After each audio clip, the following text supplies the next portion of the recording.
It's a Mars colony. So this is there's a book you can get on the internet. This guy here.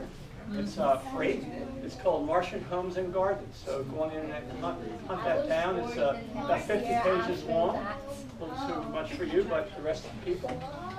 Okay, so if you want that book. So here's what the future is.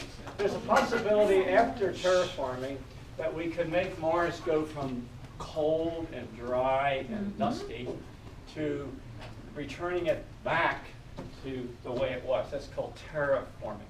It's going to be very, very hard to do. It probably is impossible. But now what we'll do in the beginning is we'll take the water and make little greenhouses, little houses. But it's possible, if you had a lot of money, a lot of time, to return Mars to what it used to be. The water is still there. The water is underneath the surface. It is permafrost.